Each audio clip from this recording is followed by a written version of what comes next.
If you're struggling with an immoral addiction, here are three things from experience that helped me out of it. Number one is accountability. See, sin thrives in secrecy. Whenever you keep sin as a secret, it gains more ground, it gains more strength, it expands, it becomes stronger. It's just like sickness. When you decide to keep sickness as a secret, you just keep dying slowly. It keeps eating you deep, eating you deep, eating you deep. And then it gets to a point that you can't keep it again. It exposes you. That's why you see scenarios like some persons who were caught in the act of bestiality. And if you don't know what bestiality is having sex with animals. I've seen videos of young boys who were caught in the act of bestiality. And you think that it started that day. No, it started inside when they started watching pornography. From pornography, they transited to masturbation. From masturbation, they began to look for a partner. And maybe they are timid and shy to kind of walk up to a woman or to come out to approach the opposite sex for such demand. So since they thrive in secrecy, they want everything to still be a secret. They now fall back to animals who they feel would have nobody to report to. So when I realized that I cannot continue in pornography any longer, when I realized that my immoral addiction is eating me deep, is killing me spiritually, is causing me not to grow, I opened up to a couple who I know very well that have grown in Christ and that are doing well in Christ. I told them this is my challenge. When I was convicted by God under the administration, I told them this is what I'm going to. And God willing, they worked with me. Whenever I'm about to fall, I remember that I have somebody I'll report to. Because whenever I fall into sin, I don't have this peace until I've told them what happened. Whenever that consciousness comes, I know that I have somebody I'll report to. Automatically, the weight drops. Automatically, the weight drops. Automatically, the feeling to a very serious extent drops. The second is fasting. And now when I say fasting, it doesn't only apply to food fasting. There are several forms of fasting. You can fast from food, you can fast from communication, you can fast from social media. And the major pain point I had then, or the major problem I had then, was social media. The social media space is no longer social, but is after our lives. Why did I say it? They work with what keeps you, they work with what keeps more of your attention, and they keep feeding you with those things over and over again to ensure that you don't leave the platform. Now, while I was struggling, I feel like I feel more attracted to content that projects some form of immorality. Let's use for examples comedy. There are certain comedy skits that also understand this algorithm and understand the nature of the heart of man. So what they do is they do their comedy skits with nudity, with women who are almost naked. You see comedy skits with women without even underwears, innerwears like bras, and you're like, is this a skit or something else? You see skits that they involve more of women who are immorally dressed and for the sake of having retention, for the sake of keeping audience attention, and you find yourself who is more attracted to lustful things stay on those comedies, not because it's making you laugh, but because you're seeing content that gives that dopamine spike. So when I saw that these are my challenges, I decided to fast from social media. I stopped scrolling. I had to begin to change the algorithm. Over time, I began to listen to more of messages.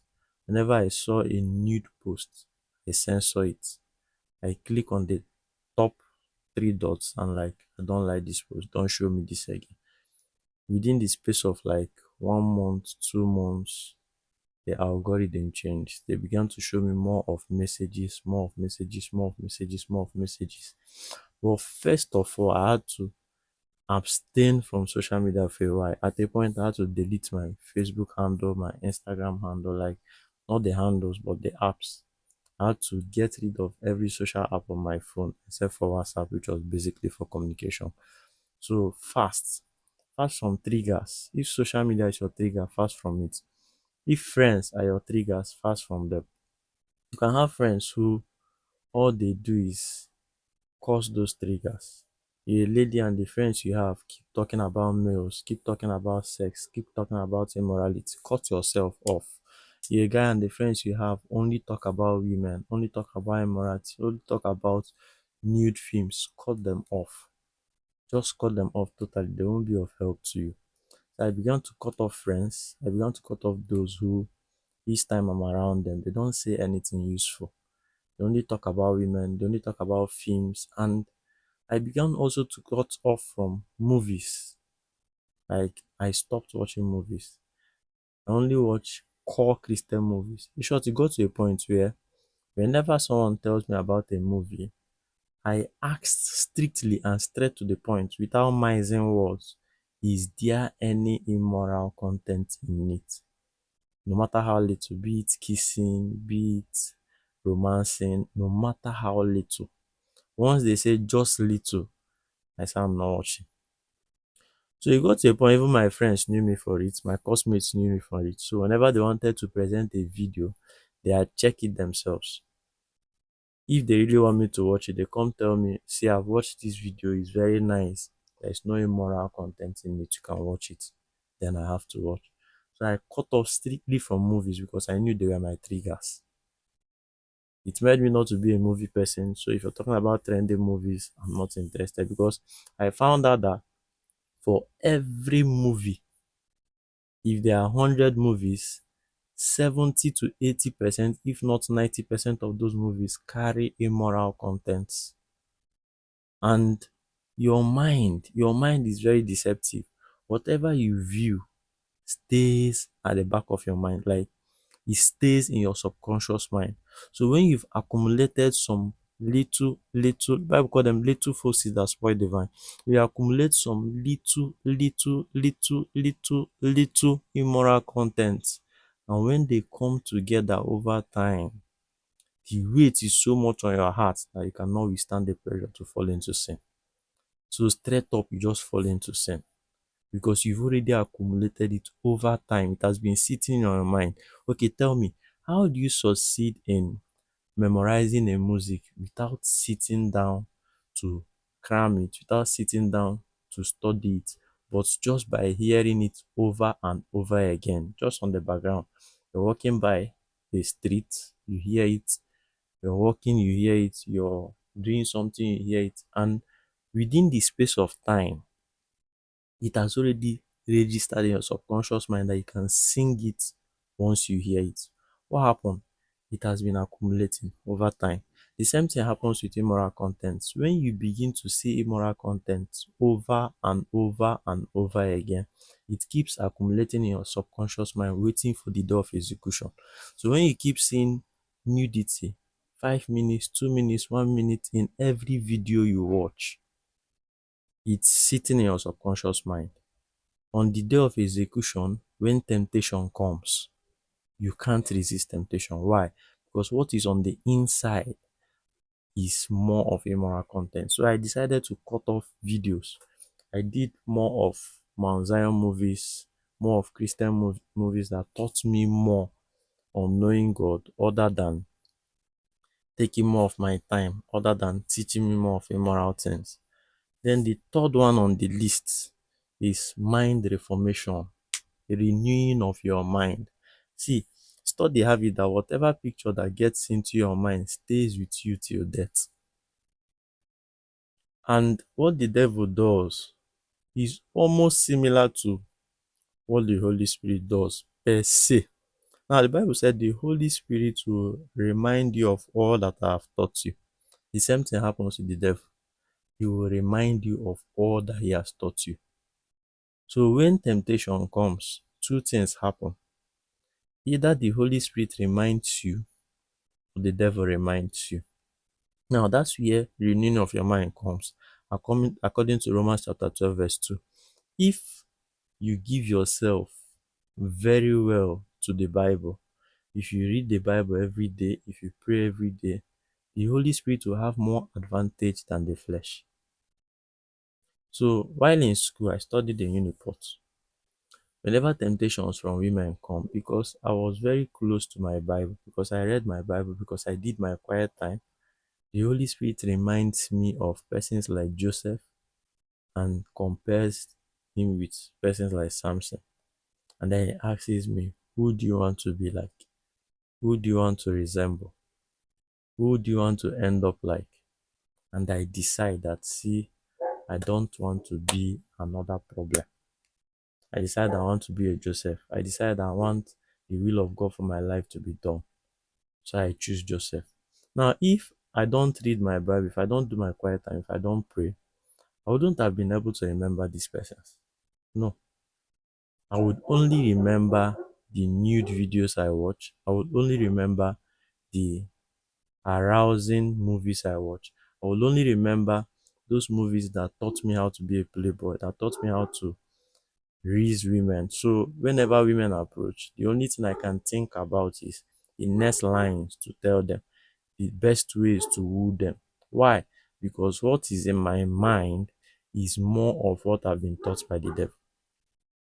So, as a Christian who wants to come out from your addiction, you have to renew your mind. You have to renew your mind. You have to work on your mind consistently. Work on your mind consistently. Over time, you read your Bible every day, every morning. Mark 1:35 said, early hours before daybreak, Jesus went to the mountain to pray.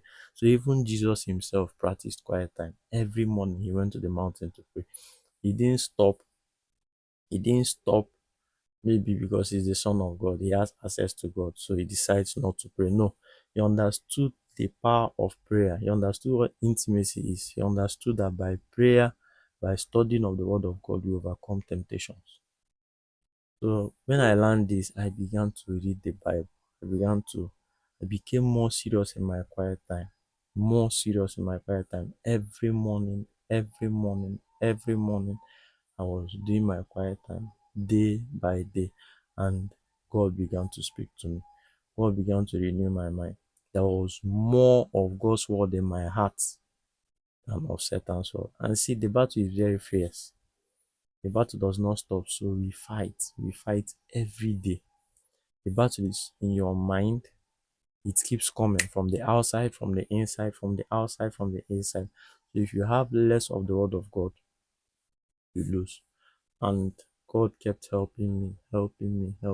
Early morning, I write, I read the Bible, I communicate with God. This, my quiet time book.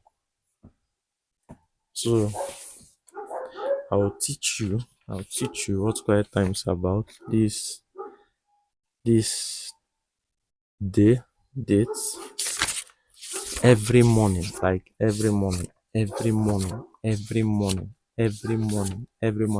have tons and tons of books that I've been using for my quiet time every morning. And that is how God over time helped me overcome addiction. So if you're struggling with an addiction, remember, let me recap. Accountability, number one. Sin thrives in secrecy. When you keep things as a secret, you tend to stay in them until it expands. You tend to stay in them until it eats you so deep that it exposes you. I said it just like sickness. Sickness will keep eating you if you keep hiding it until it gets to a point where you can't hide it, it exposes you. So sin will keep eating you until it exposes you. We talked about fasting. Fasting not just from food. Food, yes, because food weakens the flesh and its ability to do things. Fasting from food, fasting from anything that triggers those desires, just like contents that you view, videos that you watch, communications that you get yourself involved in, whatever will trigger those things, exempt yourself from them. Delete your social apps, cut off from those friends. And finally, we talked about mind reformation. Romans chapter 12, verse 2. By renewing your mind daily with the word of God, daily with Christian contents, and you see how God will help you. So I'll be talking about quiet time in my next video. That's been what God has used to help me for so many years. And I can tell you, if you can start it, you would be grateful. In case you're here for the first time, I'm Daniel Labasiere, a paint producer and a church multimedia director. Here I share contents that will make you bigger, that will make you wiser, that will make you richer.